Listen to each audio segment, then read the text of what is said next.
करके सायंकाल विधि विधान से पूजन करेंगी।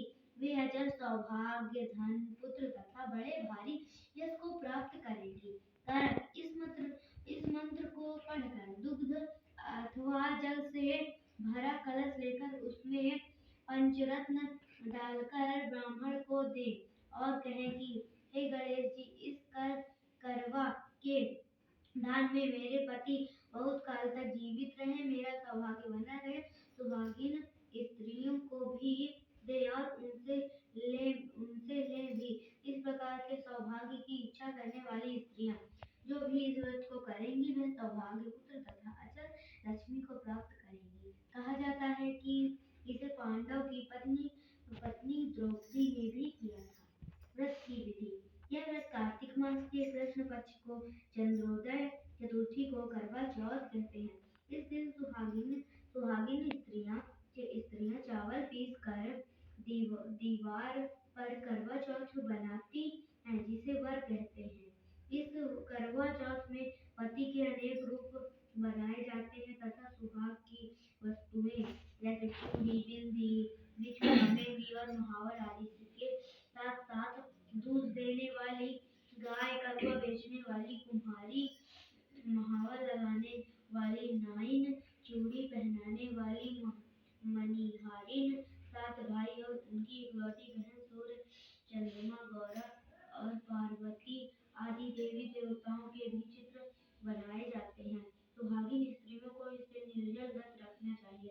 रात्रि को जब चंद्रमा निकल आए तब उसे अर्घ्य देकर भोजन करना चाहिए। पीली मिट्टी की गौरा बनाकर उसकी पूजा करनी चाहिए। यदि दीवार पर करवा चौथ बनाने में कोई असुविधा हो तो करवा चौथ का चित्र बाजार से लाकर दीवार पर चिपकाया जा सकता है। करवा चौथ व्रत कथा। एक साहूकार था जिसके 7 बेटे और 1 बेटी थी। सातों भाई व बहन एक साथ बैठकर भोजन करते थे। एक दिन कार्तिक की कृष्ण पक्ष की चौथ का व्रत आया तो भाई बोला कि बहन आओ भोजन करें। बहन बोली आज करवा चौथ का व्रत है, चांद उगने पर ही खाऊंगी। तब भाइयों ने सोचा कि चांद उगने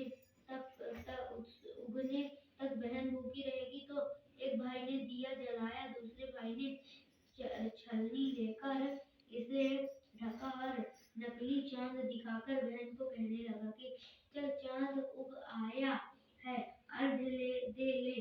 बहन अपनी भाभियों से कहने लगी चलो अर्घ्य दे, तो भाभियां बोली तुम्हारा चांद उगा होगा, हमारा चांद तो रात को उगेगा।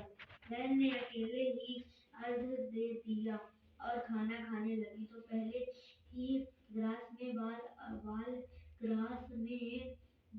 आ गया, दूसरे ग्रास में कंकड़ आया और तीसरा ग्रास मुंह तक किया तो उसकी ससुराल से संदेश आया कि उसके पति बहुत बीमार है, जल्दी भेजो।